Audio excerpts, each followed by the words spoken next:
Leftover money. This is our subject on Tractate Shekalim, second parak, Daf Zayin, page 7. Leftover money apply in many different avenues, such as money that was collected for certain cause and then some money left. Other option is money collected by someone who's no longer among the living. So the subject of today's daf is what, when, where and how we're going to deal with that money. When we are required to return the money to the donor, when we are allowed to use that money for other purposes, and when it has to be dedicated specifically for the original cause. מותר נזיר לין דבר, רב חיסדא אמר והוא שקבע חלתו בסוף, אבל אם קבעו לשלמים בסוף מותרם שלמים. So Nazirite has obligation of 3 different offerings: sin offering, burn offering, and peace offering. What happens if one of them, the Nazirite collect the money in order to bring the offering at the end of his period, and it turns that one of them left? So they said if the peace offering was the last one, you can use it for that purpose. Now, we must know the first and foremost definition of that money. There is a concept in halakha that is called ma'ot meforashim, meaning it was designated specifically for certain cause. In that case, if it's clear, and he said, this money is going for my sin offering, this money is going for burn offering or for peace offering, then it has to go there. If it wasn't specified, it's called ma'ot stulim, unclear, not specified, then it has to be for nedava, for free will. There is another opinion, the other way. Amar Rabbi Zeira, afilu karvu shlamim levasof, even the last one was a peace offering. Halakha achati benazir shetiye motara nedava. It makes no difference. We have a tradition receiving from Moses and Sinai that whatever left over has to go for free will offering, period.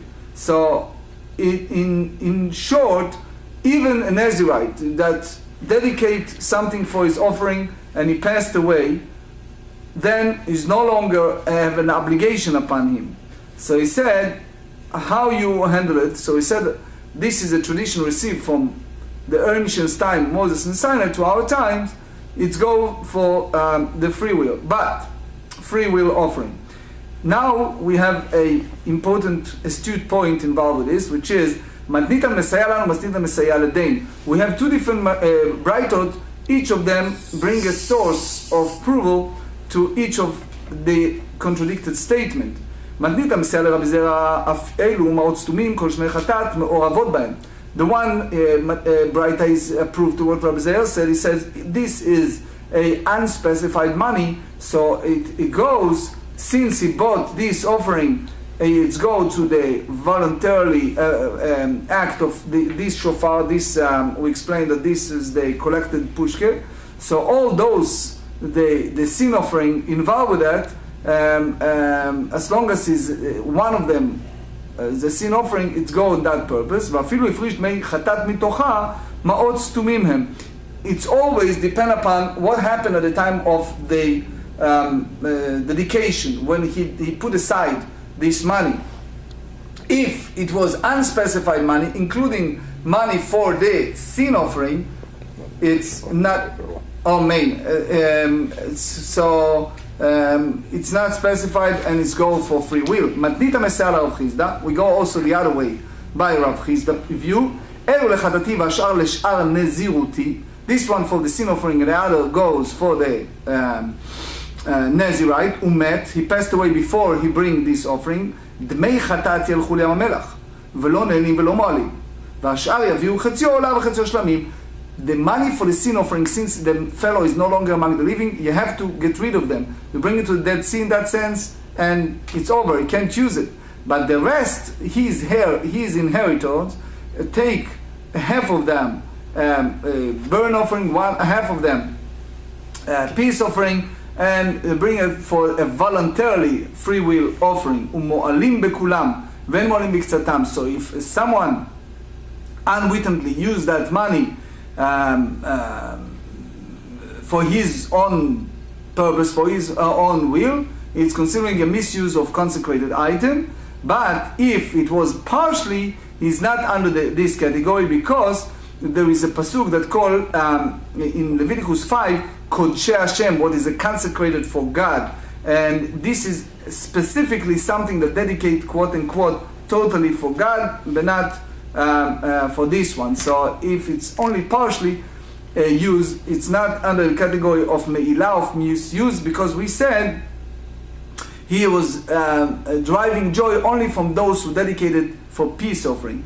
Velo amar, imet yiplul davar. But the Tana did not say that if the Nazirite passed away, he should go to free will offerings. So that's basically proof to the word of Rav Chisda.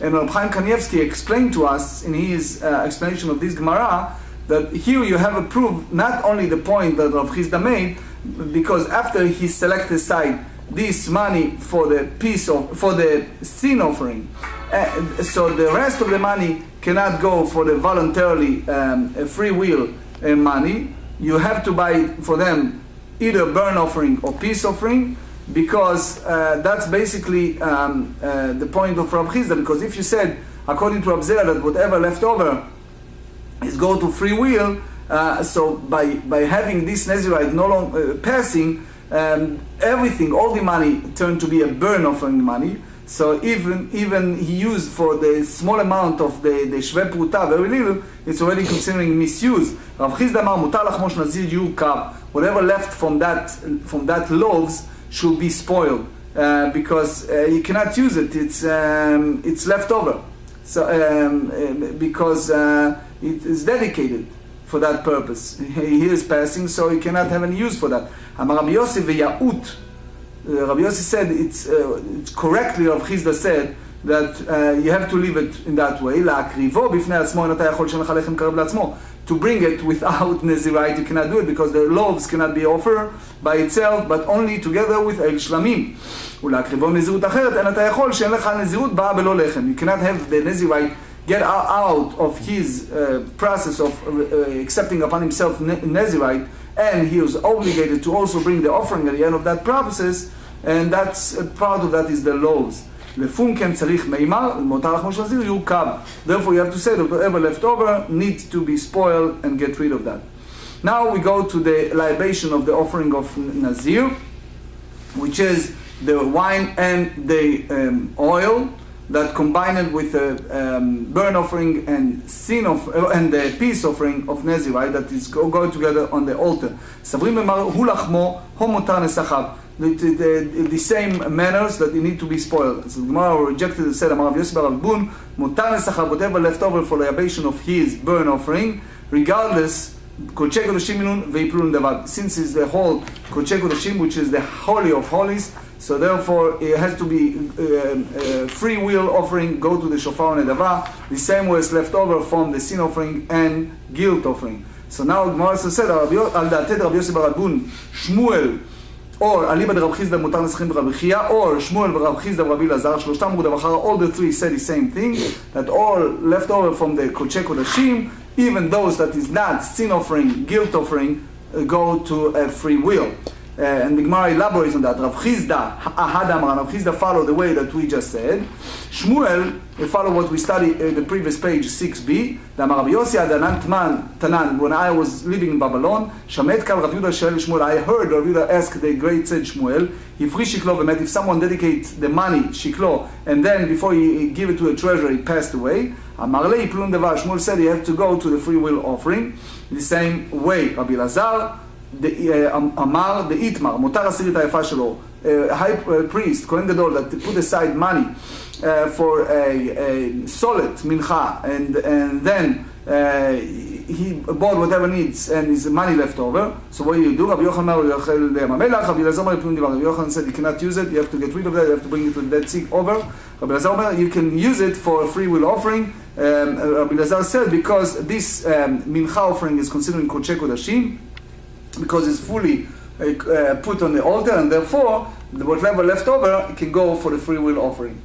Since we talk about leftover, now the Mishnah or Halakha 5 is dealing with different money of tzedakah. Motar shvuim l'shvuim. You collect money for, let's say, IDF captive. Remember that fellow, Arad, Ron Arad, captured by Iran. You go around, you collect money, you have $100,000. Now you use it to release him, please God, hope soon. He's out, cost you 70 grand, for example, you have 30 in your pocket. What do? So he said, you have to keep it in that fund, using for other captive people that need it. But it's not so simple. The Torah tells us in book of Dvarim, Deuteronomy 23, Motza sfatecha lishmor v'asita. The Gemarrah tells us in the tractate Rosh Hashanah, page 6, that in your mouth, meaning it's tzedakah, that we have to be very strict when it's come to money of charity that other people gave. Because many times people said, I wanted solely and only for that specific cause. So he said, Motar shavui loto shavui. So if it's given to a specific fellow captive person, it has to be specific for him. So it means you release him, for example, as we said, 70 grand, the 30 grand you have to give to him for his future needs, even he's out of captivity. Why? Because it's in our discussion, it's like his. Motar aniyim, or if you just collected for poor people, what happened with money left over? Aniyim, you can give it to other poor people.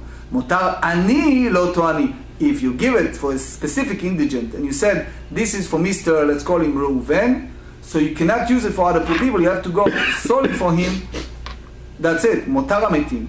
If there are some people in the community cannot afford burial, you know, it's part of our obligation of the community, you need to bury a person, he is dead, so you have to collect money, so you collect it for a specific person. Now all of a sudden, lemeitim, so it's money left, you can use it for other dead people, burial expenses. Mutar hamet leyorshav. However, if you collected for a specific poor family for all the expense of burial, so then if there's money left, you have to give it to the children, to the inheritors. Rabbi Meir omer mutar hamet yemunachat sheyavo Eliyahu. He says, no. You collected from people money and you told them, I need this money to dig a grave, to have a shroud, to have a coffin, to have all the hearse and burial expenses. You cannot use this money to other purposes. So you may say, what should I do? Should I return it? Should I keep it? Should I give it to a hearse? He said, leave it for Eliyahu. Soon, in Mitzvah Hashem, Eliyahu will come and he will resolve this. It's unsolved issue. It's too sensitive and complicated to know the answer. As Isaiah said, in the end of the days, Eliyahu will give us the right wisdom and understanding what to do in this case. Rabbi Natan Omer, Motar hamet bonim lo nefesh al kivro. Soon we explain the Gesher HaChaim of you, but in general, there is a mitzvah to put a monument, to put some sign, name of a person, the father's name, the date that he passed, etc. There is a basic description on the monument of the deceased. So yes, you collect money for burial. If some money left, you can use it for that purpose, to do arrangement for perpetuate fund, such as monument on his grave. Soon we explain it details. The Gemara said, Gavu lo bechezkat she'en lo, v'nimtza sheyesh lo. All of a sudden, we have a dead body, and we collected money. We collect $10,000, for example. And fine. All of a sudden, we're about to use that money for burial purposes. Someone walked in and said, here is the money. That person I borrowed from him. I have here the $10,000 for all the expense of burial. So what do you do now? So there are two opinions. So he said, Rabbi Yirmiyah Savar Meimar Motar hamet liyorshav. He says, okay, so since there is a family of poor people, take that money and give it to his children. It's not so simple, because אמר לרבי ידי לחוטרה, רבי ידי from Mississippi לחוטרה said to him, הגה עצמך, think what you're doing. דלא חברו לנעלי. What happened to the people? You ask them, Mr. Reuben is poor, we have no money for him to bury him, we need money, you collected for that purpose for $10,000. What are you doing? And now all of a sudden you have another money that someone else brought. You have it's money that was contributed by mistake. You have to return it to the donors, right? Because some people said, no, I did not. If I knew that there is some money available, I'll not give that money for that cause. Amar lei, so Rabbi Yirmiyah responded to him and said, Ana lo amarit, at menan lach. He says, guess what? I didn't rule it as a final halacha. I just brought what my heart directed me, what I feel is right. You tell me, what do you think? If you feel that I'm wrong, tell me why. Tell me what did you prove. So Tana b'shem Rabbi Natan. So we learn from Rabbi Natan in regards to the old burial expenses, Motar hamet yivne lo nefesh al kivro. So what do? You take the grave and you build, as we said, monument with all the description. Ve'yaseh lo ziluf al gabe mitato. Guess what? In those days, it wasn't what we have nowadays, the funeral home, freezing, process, decomposition, process of wrapping it with shroud, putting it in a coffin, etc., etc. Those days, you put it in a shroud, you put it in the stretcher, and you bury it. Many times, the body carry a bad odor. So what do? They use a special wine to bring around, so it's not be so hard for people to carry while it carries such a heavy odor. So they use that money for two purposes. One to do monument, another one to use it for wine around that shroud. Tane, en podim shavui b'shavui. You don't take money that you collect for one captive person for another one. Obviously, even there are two people, let's say one of them is a very important, if it's army, for example, very important general, the other one is just a fellow soldier that was captured, they walk in the kitchen. No denigration, but it's two different categories. You can do it. If it's collected for the first one, you have to use it for the first one. Is no priority since it was dedicated specifically for that one. If you take money from people to buy clothing for one per person, you cannot use it for clothing for another per person. However, if you have a reality that the Gaboim, the people in charge for charity, use that fund for another people, you leave them alone. So I find it in your idea, Reish Nun Gimel, in Shulchan Aruch Yerodea 2:53, Seif Vav, he said that in that sense, as we said, that you have to leave it to the Gaboim. It's because again, if it's a gray area and they feel there's somebody else in need, they can do it. Tani Rabban Shimon Gamliel Omer Elusim Nefashot LaTzadikim Divrei Men En Zichronam. That's gorgeous, beautiful statement. He says, for the righteous people, you don't need to build a fancy monument, etc. Why? Because their teaching, their tremendous amount of Torah learning, their books, etc., that's their memories. So I remember one of my rabbeim, Rabbi Shlomo Zalman Auerbach, when he passed away, right before his passing, he asked to put just 3 words on his monument, not tremendous amount of books and all the other tremendous accomplishment, just Ha'emid Talmidim Arbe, that he have many students, that's it. He doesn't want to go to the whole details. And obviously, we heard it recently with the great Rav Ovadia Yosef, the same way he just said that he was author of many books. Because basically by studying their Torah, by referring them with their teaching, soon you see, the Gemarrah said that it's like in our languages, their lips in the grave are moving. So like they drive the neshama, the soul, a tremendous joy, not just word that's written on the monument. Rav Yochanan Maslich ve'azel al Rabbi Chia bar Rabba, Rabbi Eliezer Chamelu mitamar mikamei. So it's a story here about the proper manners. So Elazar was a student and he was hiding.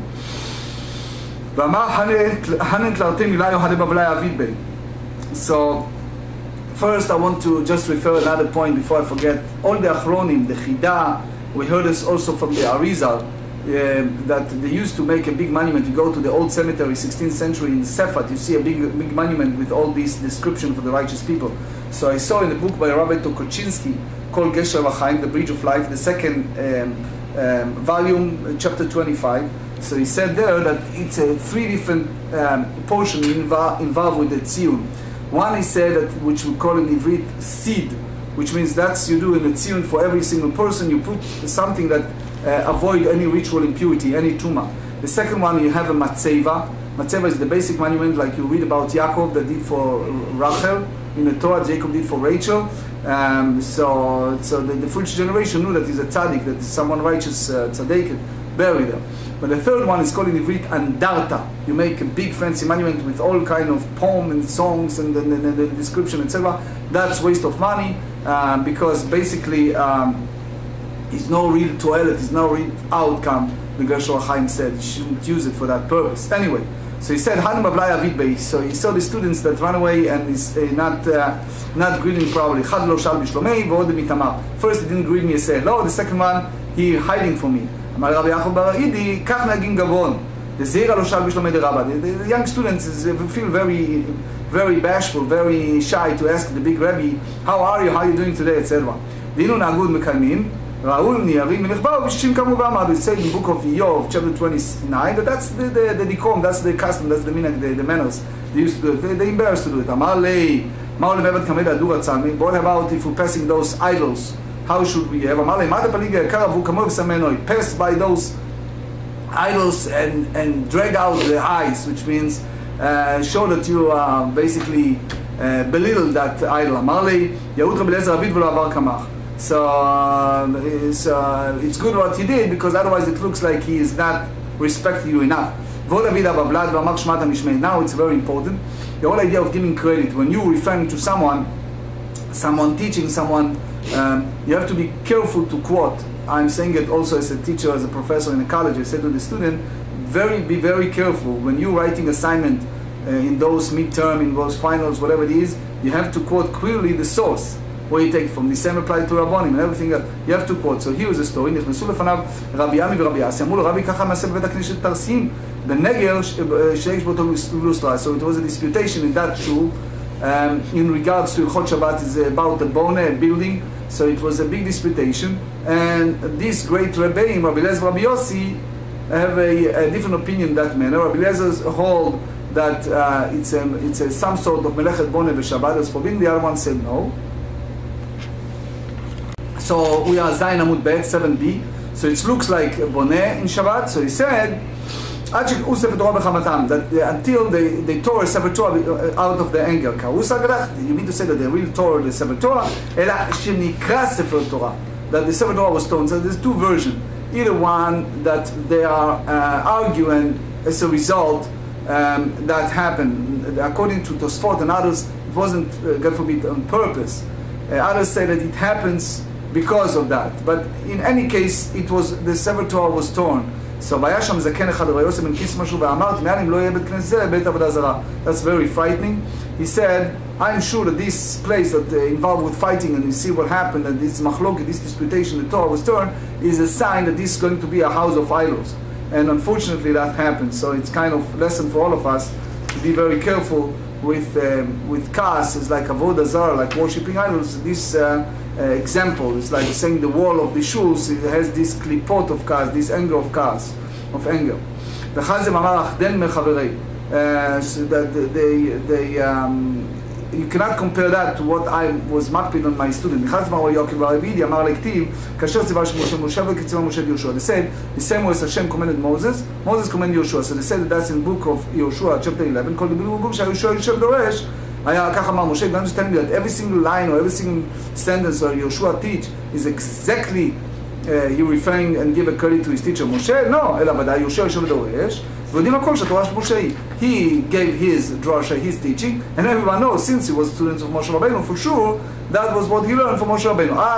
That's the same way. So everyone knows that that's you Torah, because you are his direct Rebbe. How, in other words, you know how to appease, but not like no one like Ben Idi, our colleague, our friend. Rabbi Yochanan was so strict to give credit whatever he said on his name. It's a manner of teaching, it's not the ego here. So he said, David bikesh aliyah alei harachamim shenemar ugar barachav olamim echsev nefech hasela. King David said in the book of Psalm chapter 61, and he asked that to be dwell for everlasting. So what do you mean by everlasting? You mean to say that King David asked Hashem to be live forever? No. This is what David said before God. This is a huge schut for a person to refer to him in a Beit Midrash. So the Gemarrah said in Chorot 31 and many other places that when you mention the word and the teaching of a righteous person, you basically engage with his soul in this world and the world above, which is a little Kabbalah, but the key point is it's bringing a tremendous goodness and tremendous joys to that soul. So in that sense, King David asked to refer. So if you teach something Torah from someone else, you have to give credit, because in that sense you have his neshama join you in the spreading the Torah and teaching to others. שמעון בן נזירה בשם רבי יצחק אמר, כל תלמיד חכם שומרים דבר לפעם מפיו בעולם הזה, שפתיו וחשות כמו בקבר. Beautiful. It's not simple literal. It means that not his lips moving in a grave. It means in a much spiritual arena, meaning שנאמר, said in Song of Songs chapter 7, וחיכך כיין הטוב דובר שתי ישנים. מה הכומר של נביאים זה? כיוון שמניח אדם אצבע עליו ביד דובר וצוותיהם של צדיקים, כיוון שמרים דבר לך מפיהם צדיקים, צוותיהם וחשובים בקבר. Beautiful. So he said that Gesher Chaim also explained that he has when you complete burial, you bury a person, so the nefesh, the lower part, is in a grave, but the neshama, the highest level of the soul, go up. In our language, up in Shamayim. So in that sense, there is a connectedness, there is a goodness that bring to Neshama and bring to the whole world by doing so. In the same way as the grave that have this coming out, so in that sense, it's a combination of world above and world below, bringing goodness to the world. So it's like, in our simple language, it's like his lips moving in a grave. What type of joy the dead person have for doing so. So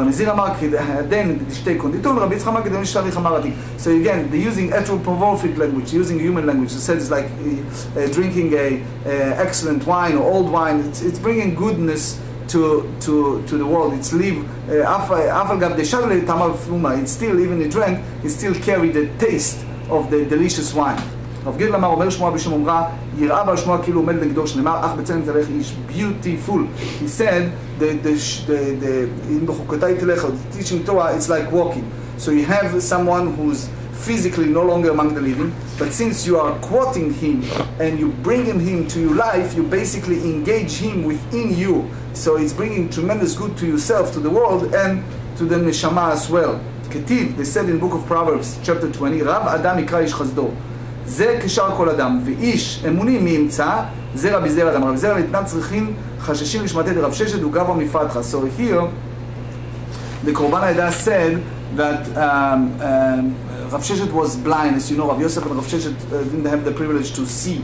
So he said, because they call someone who's blind Saginaho, that cannot see it, so therefore we are a little concerned that what he referring, since he didn't see it in his eyes, if you can count of everything he said. So you have to be very careful what you listen. But not everyone agree with that. Rabbeinu Mushalam and Cyrilio said the opposite way, because he was never involved with any bad seeing, never using the bad sense of seeing, so his heart was much broader in Torah, and therefore what he said is more reliable than anyone else. So you can take him too extreme in that sense.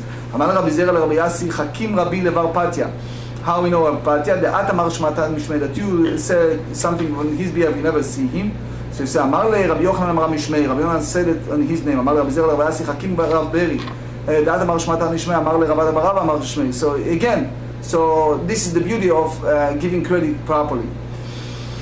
Now, since we said that King David said, ask God that whatever he said will refer to him after his passing. So now we talk about other wishes of King David. En dor she'en bo leitzanim kedoро shel David. Is no generation that have any mockers or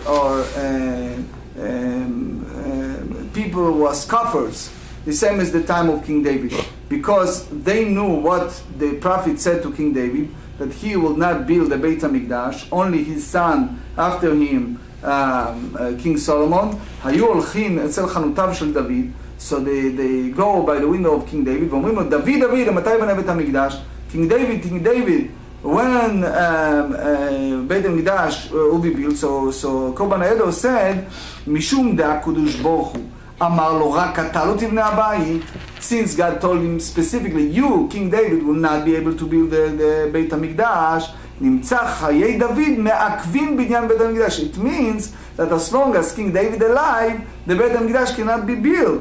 והיו אומרים, מתי ימות ויבנה בית המקדש? Horrible. They said, oh, when he passed, and then we'll be able to build the Beit HaMikdash. Which means that they're waiting to see David pass. I never forget, one time I went to a senior home. It was a next door, someone who's not Jewish, but I heard a conversation between children. and the father was not well. He had all these things around his body. And the daughter said to the son, they was talking, and I was hearing the conversation, I was shocked. She said, they're talking about how divided the Yerusha and what to do with his money, etc. etc. It's like, they can't wait to see him dead. So, it's just awful. So, when we'll be able to walk in the house of the Lord? When can you when is the time for you to expire, so we'll be able to do it? Even they try to anger me, יבוא עליי אם לא הייתי שמח בדבריהם. You know, in a sense, I lifted them up to my level. I'm not stepping down to their level, King David said. That, and he go further and he said, you know what? I don't mind to die earlier in order to expedite the building of Beit HaMikdash. The Chtiv, they said in book of Tehillim, show righteousness of King David, Tehillim, Kuf Kavbet, 122, Samachti beomrim li bet Hashem lelech. I was very rejoicing and happy, King David said, when I heard that we're going to build the Beit HaMikdash. And Hashem respond to him in Shmuel, chapter 7, Vayakim lu emelecha v'shchavta im avotecha v'akom tizrachecha u'bnei bayit lishmi. So he said, after your passing, that was going to happen. Amar lo HaKadosh Baruch Hu David, Hashem said to King David, Yamim shlemim ani moneh lecha v'lo yamim chaserim. I'm not going to reduce any moment, any day of your life. Klum shlomo mincha ibnei Beit HaMikdash. Your son, King Solomon, will be the builder of the temple. Ela le'akriv korbanot tzibur, in order to bring a public offering, because before the building of Beit HaMikdash it was a special bima that used to bring a public offering in a place called Noven Givon. So according to Rabbi Shimon in Zvachim 1:17, that some of the offering was not in a big bama, only specific in the altar in the Beit HaMikdash, and that's most probably what the Gemarrah meant. I'm very happy with your righteousness and the charity that you perform, David. You tell me more than the physical offering. It's said in Proverbs 21. If a person does righteousness, as Samuel said to King Saul, that's more important for me than bringing an offering. The first halacha is motar shvuim or aniyim. If it's superfluous fund, you have more fund than need, collected for a specific person, are allocated for that person. If money was collected to supply the basic needs of a particular poor person, and more than necessary was collected, the leftover amount belongs to him. If money was collected to free a particular captive, any leftover funds are given to that captive. If money was collected from the public for a particular deceased person, the surplus belonged to his heir. That's according to opinion of the first Tana. In contrast, money that was collected for a specific cause but not for a particular person must remain dedicated to that cause. Leftover funds collected as charity are designated as charity and may not be used for anything but supplying the needs of the poor. If money was collected to free unspecified captives, the leftover funds may be used to free captives and for no other purpose. Funds collected to the needs of unspecified deceased people may be used only for that purpose in accordance with the Mishnah, that's the Rambam, Hilchot Matnot Enim, chapter 9, and Shulchan Aruch Yoredea 253. Also, we discussed En Memachim Biad Parnasim. So, although the sages said that the leftover money collected for a poor person belongs to him, and the leftover money collected for freeing a captive belongs to him, they in some rare circumstances, charity collectors have the right, Gavait Tzedakah, to use the money for another purpose. That's the Braita, and that's Shulchan Aruch Yoredea 253, and number 6, halacha 6, and that's what I mentioned several times during the shiur. Hadran alach metzarfin shkalim.